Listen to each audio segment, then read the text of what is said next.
번째 시간이며 마지막 시간, 요나서 4장 1절에서 11절까지 우리 말씀을 교독하겠습니다.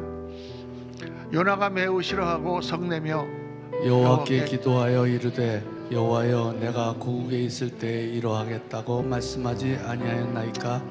그러므로 내가 빨리 다시스로 도망하여 싸우니 주께서는 은혜로우시며 자비로우시며 노하기를 더디하시며 이내가 크시사 뜻을 돌이켜 재앙을 내리지 아니하시는 하나님이신 줄을 내가 알았음이니이다. 여호와여, 원하건대 이제 내 생명을 거두어가소서.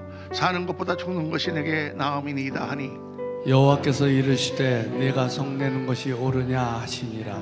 요나가 성읍에서 나가서 그 성읍 동쪽에 앉아 거기서 자기를 위하여 초막을 짓고 그 성읍에 무슨 일이 일어나는가를 보려고 그 그늘 아래 앉았더라. 하나님 여호와께서 박농쿨을 예비하사 요나를 가리게 하셨으니 이는 그의 머리를 위하여 그늘이 지게 하며 그의 괴로움을 면하게 하려 하심이었더라. 요나가 박농쿨로 말미암아 크게 기뻐하였더니 하나님이 벌레를 예비하사 이튿날 새벽에 그 박농쿨을 갉아먹게 하심에 시드니라. 해가 뜰 때 하나님이 뜨거운 동풍을 예비하셨고 해는 요나의 머리에 쪼임에 요나가 혼미하여 스스로 죽기를 구하여 이르되 사는 것보다 죽는 것이 내게 나으니라 하니라. 하나님이 요나에게 이르시되 내가 이 박농쿨로 말미암아 성내는 것이 어찌 옳으냐 하시니 그가 대답하되 내가 성내어 죽기까지 할지라도 옳으니이다 하니라. 여호와께서 이르시되 네가 수고도 아니하였고 재배도 아니하였고 하룻밤에 났다가 하룻밤에 말라버린 이 박농쿨을 아꼈거든. 11절 같이 읽겠습니다. 하물며 이 큰 성읍 니느웨에는 좌우를 분별하지 못하는 자가 12만 명이요 가축도 많이 있나니 내가 어찌 아끼지 아니하겠느냐 하니라. 아멘, 아멘, 아멘. 오늘 말씀 제목은 모든 사람을 아끼시는 하나님. 오늘 요나서 강의 마지막 날이죠. 하나님께서 요나라고 하는 선지자를 부르셨습니다. 부르셔서 아시리아의 수도, 그 당시 큰 아시리아 제국의 수도인 니느웨 성, 걸어서 3일이나 가야 그 성의 끝에서 끝까지 가는 그 성에 가서 하나님의 심판의 메시지를 쳐서 전하라, 가서 때리는 메시지를 전하라고 하나님 말씀하시죠. 그런데 요나가 그 말씀에 불순종하고 선지자 요나가 도망을 갑니다.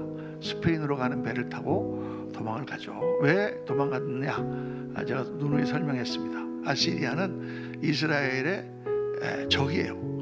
그들이 이제 땅을 확장하면서 이스라엘을 쳐들어오려고 그렇게 하고 있고, 실제로 북이스라엘이 30년 후에 그 아시리아에게 망합니다.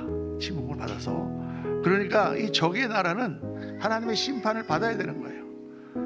하나님의 저주를 받아야 되는 거예요. 그런데 하나님 말씀대로 자기가 가서 그들에게 하나님께서 너희를 40일 후에 심판하신다 이렇게 선포를 하면 그 사람들이 회개하고 돌아올 거 아니겠습니까? 그러니까 자기가 도망간 거예요. 오늘 말씀에 그 내용이 나오지 않습니까? 보면은 요거를 그 포인트에다 맞춰 주셔야만 이게 돌아갑니다. 네. 네.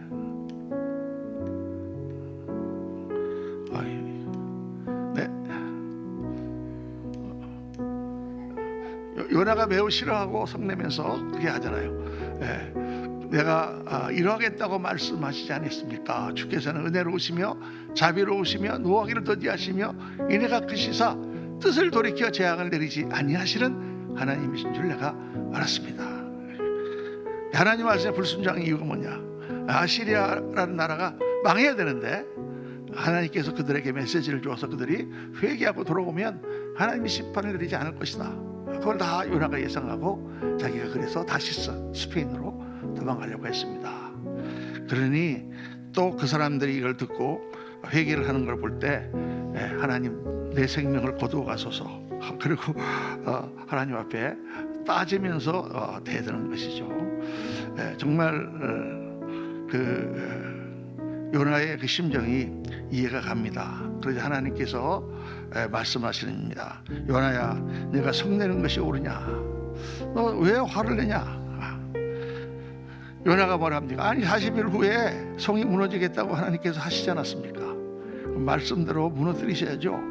제가 헛말하고 다녔습니까? 이렇게 하나님께 또 따지는 거예요. 그래서 요나가 니느웨 성 동편에 있는 산으로 올라가서 위에서 거기서 조그만 초막을 짓고 앉아서 니느웨 성을 내다봅니다.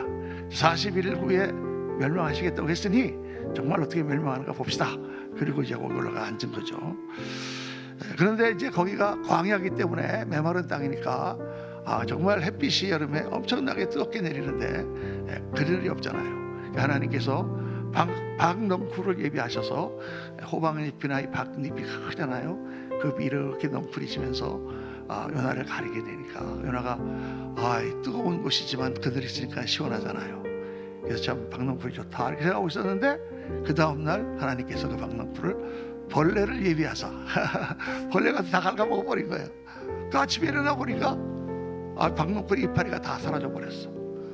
이제 뜨거운 낮에 햇빛이 막 내리쬐는데 거기 앉아있는 요나가 완전히 돌아가실 것 같습니다.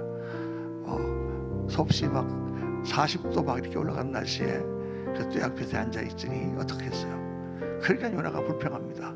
왜 하나님 이제 나를 죽이시네요 진짜. 그나마 있던 박넝쿨도 걷어가시고 그래요 죽이시려면 죽이세요 하고 하나님께 대듭니다. 그때 하나님께서 말씀하시죠. 요나서 4장 10절 11절 한번 같이 읽겠습니다.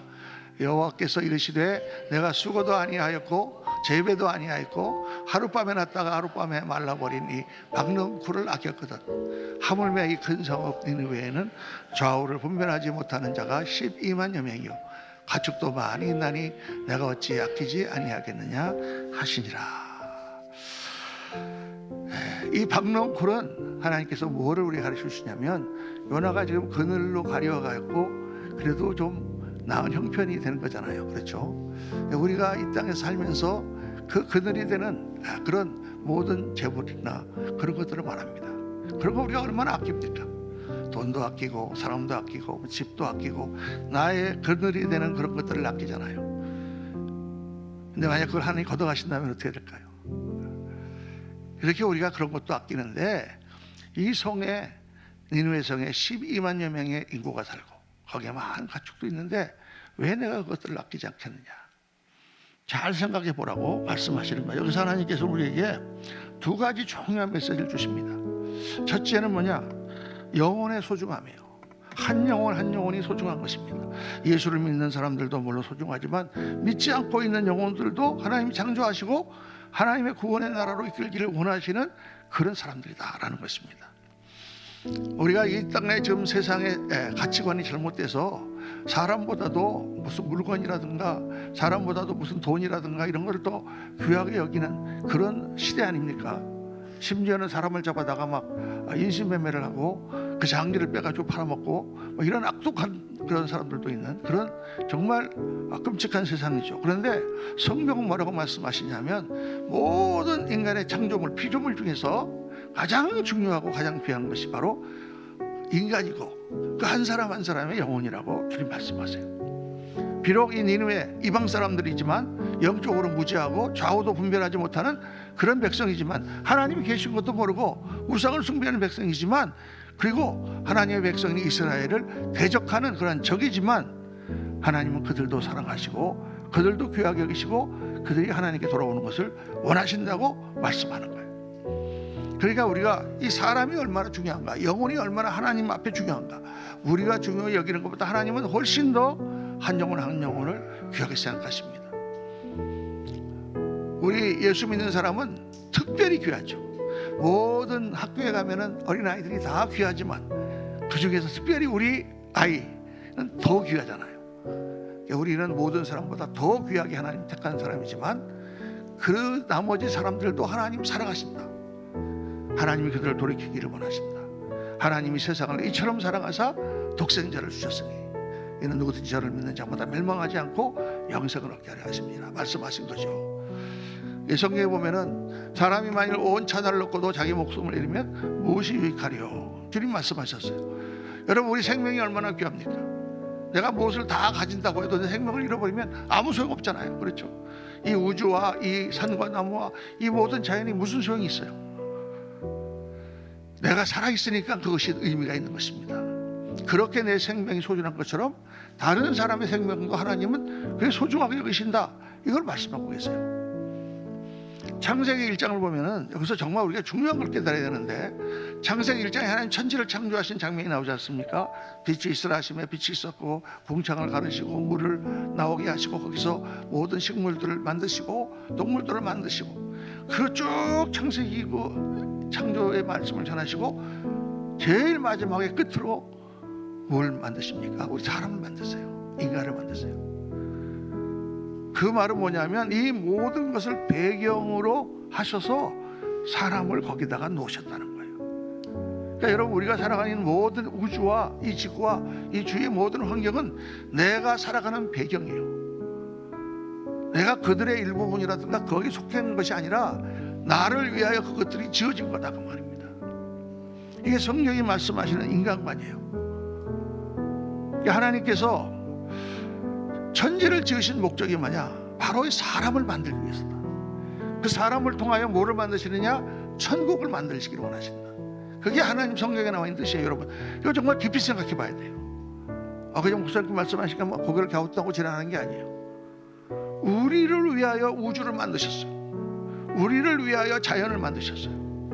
우리를 위하여 모든 물과 산소와 이 모든 걸 하나님 만드셨어요. 여러분, 아직 이 우주상에 물이 있고 산소가 있고 질소가 있고, 그래서 인간이 생명이 살아가는 그러한 곳은 이 지구라는 작은 행성 하나밖에 없어요. 아무리 과학자들이 뭐 어디 생명체가 있을까 찾아보고 가능성이 있지만 없어요. 여러분, 세균 하나도 없어요. 오직 이 지구에만 하나님이 인간을 만드시고 그 인간에게 하나님을 알 수 있는 영을 주시고 그들이 하나님을 섬기며 천국을 이루어가는 그 꿈을 꾸시고 하나님께서 인간을 만드셨다고 말해요. 이게 놀라운 사실입니다. 그러니까 나는 이 우주보다 더 귀한 존재예요. 우리는 그냥 모양을 보니까 나는 우주 안에서 그냥 먼지 같은 존재인데 내가 하나 없어진다고 뭐 지구 무게가 달라지는 것도 아니고 뭐 이렇게 생각하지만 그렇지 않다고 말해요. 하나님은 여러분 한 분 한 분을 위해서 이 모든 것을 마련해 놓으신 거예요. 그러니까 이 우주의 광대함도 자연의 신성함도 인간이 없으면 아무 소용이 없는 거예요. 이 사람들이 그걸 깨닫지 못하고 우리가 무슨 자연의 일부나 되는 것처럼, 우리가 이 전 세상에 한 흙에서 나와서 흙으로 돌아가니까 우리가 자연의 일부인 것처럼 그렇게 생각을 한단 말이에요. 그리고 자연을 하나님처럼 숭배합니다. 그래, 여러분, 우리가 자연에서 태어난 것이 아니고 인간을 위하여 하나님은 자연을 창조하신 거예요. 인간이 없다면, 사람이 없다면 이 자연이 아무 의미가 없는 것입니다. 한번 생각해 보세요. 이 지구가 없었다고 생각해 보세요. 이 우주 안에서. 그러면 나머지 해와 달과 별이 무슨 의미가 있습니까? 사람이 없어졌다면, 지구가 없어졌다면 뭐 해와 달과 이게 무슨 소용이 있냐? 아무 의미가 없는 거예요. 그래야 이 하나님께서 이 자연을 배경으로 삼아서 우리 인간이 거기 살 수 있도록 하나님께서 만드셨구나. 그래서 뭐를 깨달아야 되냐면 하늘 아래 인간 지존의 원칙, 이 하늘 아래 피조물 중에 사람이 가장 중요한 존재다. 믿으시면 아멘 하시기 바랍니다. 그렇게 성경은 말씀하고 있어요. 그렇게 우리가 생각하지 않기 때문에 이 전도나 선교라는 것이 절박하게 느껴지지 않는 거예요. 내가 만약에 지금 얼마의 돈을 투자해서 한 생명을 구할 수 있다면 그것처럼 귀한 게 없잖아요. 옛날에 그 쉰들러스 리스트라고 하는 영화를 보셨죠? 쉰들러스 리스트. 쉰들러의 그 리스트라는 영화를 보면 그 유대인들을 살리는 어떤 사업가 이야기가 나오지 않습니까? 그 맨 마지막에 그 사업가가 이제 독일이 지고 나서 연합군이 다 이제 전쟁이 끝나고 나서 그 사람한테 감사하려고 오잖아요. 정말 당신 때문에 우리가 살았습니다. 당신이 공장에 취직해 주셔가지고 그래갖고 이렇게 우리를 살렸습니다. 이렇게 말할 때 그 쉰들러가 뭐라고 말합니까? 나는 아직도 나쁜 놈입니다. 내가 이 반지를 끼고 있는데 이 반지를 팔았으면 내가 몇 사람의 영혼을 더 구할 수 있었는데, 내가 저 차를 팔았으면 내가 몇 명의 사람들을 더 구할 수 있었는데 내가 그걸 못했다 그러면서 그 한탄하는 그 마지막 클라이막스 장면이 나오지 않습니까? 정말 그런 거예요, 여러분. 우리가 정말 하나님 앞에 쓰임받고 또 영혼을 구원하는 일에 쓰임받는 것은 너무나 중요한 것입니다. 근데 그 영혼의 소중함을 깨닫지 못하니까 그러니까 우리가 잘 전도하지 않는 것입니다. 예수님께서 하신 말씀 보면은 이런 말씀이 나옵니다. 요로마서 8장 14장 8절에 제가 너무나 좋아하는 말씀. 우리가 살아도 주를 위하여 살고 죽어도 주를 위하여 죽나니 그러므로 사나 죽으나 우리가 주의 것이로라. 저 처음에 이 말씀 읽으면서 그래, 내가 살아도 주를 위하여 살고 죽어도 주를 위하여 죽고 그렇습니다. 저는 이렇게 막 나를 일으키는 말씀인 줄 알았어요. 근데 그 다음에 딱 구절을 보니까 이를 위하여 그리스도께서 죽었다가 다시 살아나셨으니 곧 죽은 자와 산 자의 주가 되려 하심이라. 이를 위하여가 뭐를 위하여? 우리들의 주인이 되시기 위하여, 우리를 하나님의 것으로 만드시기 위하여 어떻게 하셨다? 예수님께서 죽으셨다고 말해요. 십자가를 지셨단 말입니다. 나를 하나님의 것으로 만들기 위하여 내 죄를 다 청산하기 위해서 예수님이 그 죄값을 지고 대신 죽으셨다고 말해요. 그런데 이 말씀은 어떤 말씀이냐? 그렇게 우리가 귀하다는 말씀이에요.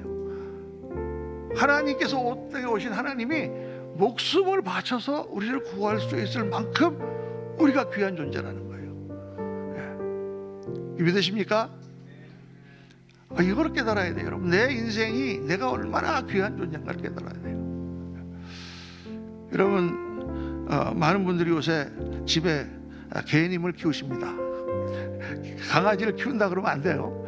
반려견님을 키우셔. 얼마나 귀합니까? 너무나 사랑스럽고 그냥 말도 잘 듣고 사랑보다니까 낫다 그러고 맨날 반려견님을 모시고 다니고 요즘은 품에 안기도 하고 유모차에도 막 태워 다니기도 하고 정말 한국의 개팔자가 정말 좋아졌습니다. 근데 그렇게 사랑하는 여러분의 반려견 위해서 여러분 목숨을 바칠 수 있어요? 반려견을 위해서 막 간을 떼준다거나 신장을 떼줄 수 있어요? 아무리 반려견이 귀해도 그건 개야. 개는 개예요. 그러니까 우리가 무엇을 위해서 죽을 수 있냐? 아무것도 죽을 수가 있는 게 없어요. 무엇을 위해서 내가 죽을 수 있겠습니까? 다이아몬드 반지 한 3카라트짜리 줄 테니까 여러분 죽을 수 있겠어요? 안 되는 거예요. 자식을 위해서 죽을 수 있다. 부모의 사랑은 그렇다. 정말 그럴 수 있습니다. 자식이 물에 빠져가면 자기 목숨을 걸고 들어가서 구할 수 있지만은 이 보통 때 자식을 위해서 죽으라 그러면 고개를 한번 갸우뚱해보는 인간이 그게 쉽지 않습니다, 여러분. 누가 나를 위해 죽어주겠습니까? 그런데 하나님께서 나를 위해 죽으셨다. 이거는 내가 그만큼 우리 하나님 앞에 귀한 존재라는 거예요. 근데 그런 영혼들이 널려 있는 거예요, 세상에. 하나님이 귀하게 생각하시는 사람들이. 저는 예수님 믿고 변화가 되고 정말 쓰레기 같은 인생을 살던 사람들이 정말 아름답게 변하는 것을 너무나 많이 봤어요. 그렇게 보석 같은 존재라고 하나님 말씀하는 거예요. 길에 막 굴러다니고 막 그렇지만은 그것들을 그정만해서 하나님 앞에 드리고 그것이 보석처럼 되는 것을 하나님이 원하고 그 일을 우리에게 맡기셨다. 그게 성경 말씀이죠. 지금 그래서 이 복음, 예수 그리스도를 믿는 이 복음은요, 이 땅에 있는 모든 가치 위에 우선하는 것입니다. 나라, 대한민국 사랑하시죠? 나라 사랑보다 사실은 예수를 믿는 복음, 주님 사랑이 더 중요해요. 왜? 그 나라도 주님께서 주신 것이니까. 이 땅에 윤리, 도덕 모든 것이 다 있지만 그거보다 예수님 믿는 게 더 중요해요. 가족보다 예수님 믿는 게 더 중요해요. 왜냐? 그 목사님 그럼 부모를 공경하라고 성경 말씀 나왔는데 공경해야죠. 가족 사랑해야죠. 누구보다도 뜨겁게 사랑해야죠. 그러나 그 모든 것을 주신 분이 하나님이시고 모든 것을 영원히 내가 가질 수 있게 하시는 분이 하나님이세요. 하나님이 없으면 우리는 다 갈라지는 거예요, 죽어서. 저 옛날에 한번 뉴욕에 있을 때 어떤 분을 전도하러 갔습니다. 대동대 정비소를 하시는 분인데 거기 가서 이제 참 착한 사람이에요. 가가지고 이제 절심 전도하고 그랬더니 목사님 기도해 주세요. 그래서 기도도 해드리고 교회 좀 나오세요. 그랬더니 제가 교회 나가는 거는 좀 어렵습니다. 그래서 왜 어려우세요? 그랬더니 사실 자기 어머니가 지금 나이가 지금 90이신데 어머니가 너무 열심히 불교를 믿으신다는 거예요. 그러니까 지금 내가 교회 나가면 어머니 마음을 너무 아프게 해드리는 것 같아서 어머니 돌아가시고 나면 제가 교회 나가겠습니다 그러는 거예요. 얼마나 효자입니까, 여러분? 어머니 불교 믿으시는데 돌아가시고 나면 내가 교회 나가겠다. 내가 우리 믿는 사람의 눈으로 보면은 이건 무슨 말이냐? 어머니 지옥 가고 난 다음에 저는 천국 가겠습니다, 이런 뜻이에요. 정말 어머니 사랑한다면 어머니를 인도해서 설득해서 사랑으로 교회에 데리고 나와서 하나님을 만나게 해야죠. 그래야만 영원히 살 수 있고 영원히 나의 어머니가 될 수 있는 거죠. 그러니까 모든 것이 하나님 안에 있기 때문에 하나님보다 다른 것을 더 높이 여기면은 그거는 정말 성경 말씀에 어긋나는 것이고 하나님께서 기뻐하시지 않습니다. 우상이에요. 제 친구 목사님 있는데 김성수 목사님이라고 일본 선교사로 한 20여 년 섬기시다가 지금 파킨슨氏병을 알아가지고 지금 뉴욕에서 고생하고 있는 친구가 있어요. 그 친구 때문에 제가 이제 일본에 몇 번 가서 집회를 하고 했는데 같이 밥 먹는 자리에서 그런 말 하는 거예요. 정말 일본은 전도가 안 된다. 일본처럼 이렇게 전체 인구의 한 0.5%밖에 안 믿습니다, 일본 사람들은. 근데 그 이유가 뭐냐? 일본이라는 이 나라는 일본이라고 하는 국가가 예수를 믿는 거 위에 있어요. 그게 제일 중요한 거예요. 그래서 그 예가 뭐냐? 2차 세계대전이 끝났지 않습니까? 나가사키와 히로시마에 폭탄 떨어지고 천황이 항복했어요. 그래서 이제 태평양 전쟁이 끝났습니다. 끝났는데 모든 개신교 교단이 다 성명서를 발표했는데 그 성명서가 뭐냐면 천황께 드리는 사죄의 성명서예요. 천황 폐하께 저희의 기도가 부족해서 이 전쟁을 이기지 못하고 지게 한 것을 정말 용서해 주옵소서. 아니 그 전쟁을 일으킨 전범 국가인데 교회가 천황을 위해서 천황 폐하에게 진 것에 대해서 회개한다고 이게 말이 됩니까? 그런 나라예요. 이게 그 국가라든가 이 전체 집단의 그 가치가 개인의 가치라든가 신앙의 가치보다 위에 있어 이게. 그러니까 전도가 안 되는 것입니다. 지금 한국 선교사님들이 많이 일본에 가서 지금 전도하고 있습니다. 교회가 막 일어나고 있지만은 정말 이걸 우리가 생각해 보면은 우리 인간이 가지고 있는 가치관, 우리가 갖고 있는 세계관, 우리가 가지고 있는 모든 것이 하나님이 주신 것이요, 하나님 외에 다른 것을 섬기지 말라고 하신 그 말씀이 얼마나 중요한가를 깨달는 거죠. 영혼의 소중함. 그 모든 것에 우리가 어느 나라도 우리가 가서 복음을 전해야 됩니다. 두 번째는 교회를 향한 하나님의 뜻이 뭐냐? 땅끝을 향해 가는 것이다. 이게 하나님이 원하시는 거예요. 모든 교회가 땅끝을 향하여 가는, 그것을 위해 기도하고 그것을 위해 헌신하고 그렇게 선교사를 파송하고, 이게 하나님의 뜻이에요. 마태복음, 마가복음 16장에 보면 너희는 온 천하에 다니며 만민에게 복음을 전파라, 이렇게 말씀하셨죠. 그냥 가만히 앉아서 복음을 전파한다는 게 아니고 기도 가운데 사람들에게 다니면서, 천하에 다니면서 모든 사람에게 복음을 전하라. 복음을 위하여 희생하라. 시간을 내고 돈을 내고 또 정열을 내고 에너지를 내서 하나님의 복음을 전파라. 열심을 가지고. 이게 주님 말씀이에요, 여러분. 그러니까 우리가 예수를 믿으면서 정말 우리가 변화해야 되는 게 뭐냐면, 가만히 앉아갖고 모든 것이 다 된 거라고 생각하면 안 돼요. 그냥 교회 다니고 하기 편하고 그냥 조금 일도 조금 했으면 좋겠고, 그냥 목사님이 일 많이 안 시키면 좋겠고, 그냥 예배도 짧았으면 좋겠고, 그리고 일주일에 한 번만 하면 좋겠고, 편하게 이게 너무 미국과 한국에 지금 그게 퍼졌어요. 그게 좋은 것 같죠, 그게 편하게 신앙생활하니까. 그런데 그렇게 편하게 우리가 놀고 있으면 여러분 점점 우리의 육신의 건강이 나빠지고 근육이 빠지고 금방 병이 찾아오는 것처럼 교회 신앙도 그렇습니다. 그렇게 가만히 앉아 있으면 우리 신앙이 점점 약해지고 하나님이 희미해지고 그렇게 돼요. 그러다가 병이 들어서 시험에 빠지기도 하고 그렇게 되는 거예요.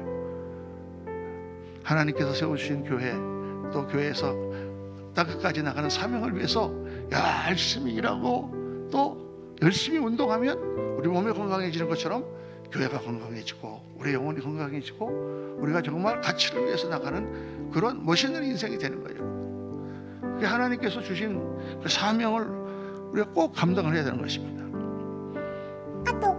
그래서 그렇게 우리가 그 생각을 가지고 나가면 여러분, 우리가 큰 일도 할 수 있고 하나님께서 주신 정말 많은 역사를 감당할 수 있어야 돼요. 절대 교회는요 우리끼리 노는 공동체로 끝나서는 안 됩니다. 물론 교회 안에 사랑이 있어야 됩니다. 행복한 공동체가 돼야 됩니다. 정말 우리 서로 다 깊이 서로 사랑하며 사는 그런 아름다운 공동체지만 요렇게 우리가 그냥 요렇게만 있으면 어떻게 되느냐? 요렇게만 있으면 망합니다.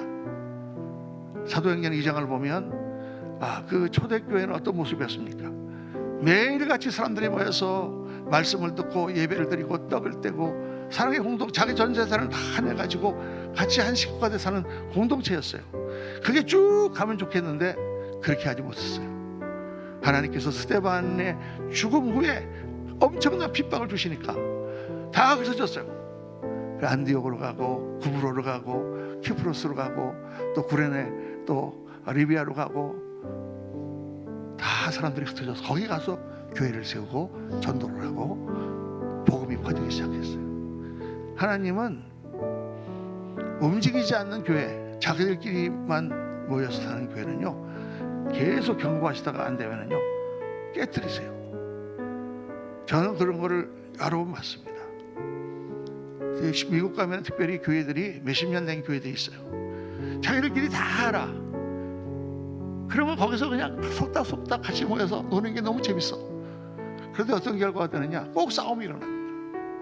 별거 아닌 것 같고 싸우고 뭐 서로서로 험담하고 인간의 사랑이 거기서 모여갖고 재밌는 그게 유지가 되질 않아요. 그래서 그걸 보면 문제가 있고 영적으로 자라질 않고. 근데 세계 선교를 향하여 또 사회를 향하여 사람들이 일하기 시작하면은 일하느라고 싸울 틈이 없어요. 그러면서 교회가 부흥할 뿐만 아니라 많은 일들을 하게 되죠. 그런 걸 우리 깨닫는 것이 정말 중요합니다. 오늘 말씀 보면은 박넝쿨이 있잖아요. 이거 박넝쿨이 뭡니까? 별거 아닌 거지만 그게 그늘이 돼주니까 얼마나 요나는 좋아요.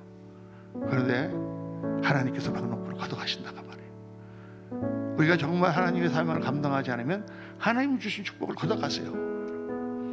저는 이 세계 선교사를 보면서 놀라운 사실을 깨달을 수가 있는데 그거는 이 1500년 경부터 시작해서 종교개혁이 시작되고 전 세계로 선교사들을 파송하기 시작했습니다. 선교사를 파송하기 시작한 나라들마다 하나님께서 다 일으켜 주셔서 세계 강국으로 만드셨어요.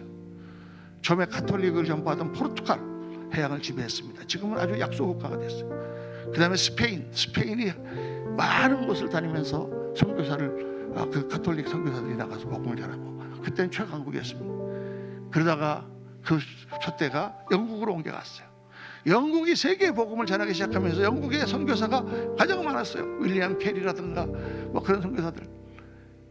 그래서 해가 지지 않는 나라 영국이 선교가 시들해지니까 나라가 약해졌어요. 독일로 하나님 옮기셨어요. 독일에서 많은 선교사들이 파송됐습니다.